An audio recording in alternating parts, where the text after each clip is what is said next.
guys, how you doing? This is Manga, etc. and I'm here today to bring the review for One Piece episode 987. So after causing the commotion, Zoro, Luffy, Kid and Killer, they go back to failing to be Starfy. They are back on their route to Kaido's castle.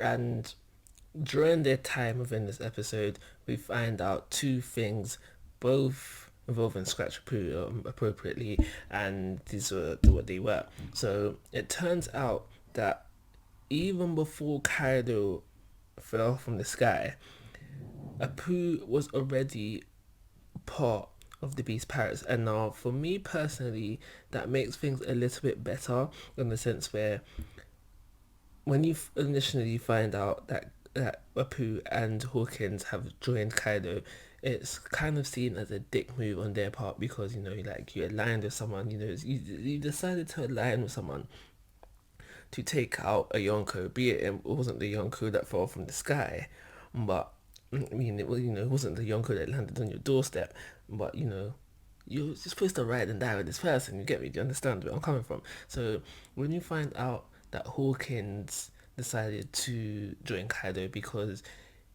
he Hawkins saw that as the best way that he could come out of this alive, dick move, but understandable. But before this, when you looked at Apu, it was like he just he was afraid, and then decided to join Kaido kind of thing. But when you find out that he was a part of Kaido already, it makes it better because it doesn't make it because from when you look at it at that standpoint, not Kaido, Apu didn't snake Kid because he was already playing Kid to begin with. That's the way I see it. The other thing we learn out about Apu is that if you don't hear his music, the attack won't affect you. So it's sound based. So a deaf person could do bits against Apu, like his devil ability wouldn't work on him at all. So I'm guessing like the more you hear the attack, the more that it affects you. And now, as long as you're within earshot of the attack, it will affect you. And now, I don't know how wide earshot is. I literally tried to do a Google search, but all that came up was on the first few pages was D&D stuff, and I don't know if that would apply to real life. But if you're within earshot, the attack will affect you if you hear it. And now, earshot is probably quite wide, so you'd have to be a sniper, basically, or just have really good long range attacks to be able to beat Apu in a fight easily.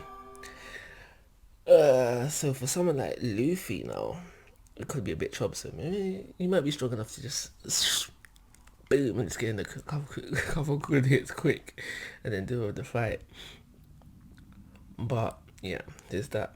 So moving on with the episode, it's just basically finding out what everybody else is doing. We see Kinemon and his faction, they're being stealthy. Everybody else who came with Luffy and company, they're being stealthy. Whereas we have Kid, Luffy, Hawkins. I mean, not Kid, Luffy, Hawkins. Kid, Killer, so Luffy. They're making commotion.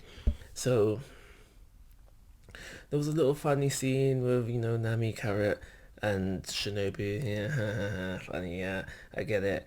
Nobody likes a big chick. I get it, or a mature chick, as I should say. I get it. And then we have this whole thing where we find out that Maria has got a pleasure house there.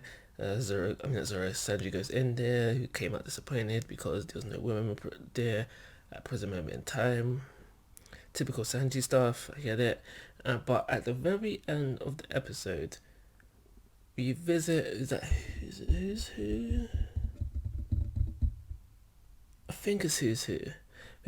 One of the Todoroki, and we find out just like Queen, he too wants to get rid of one of the Todoroki. So what's going on there?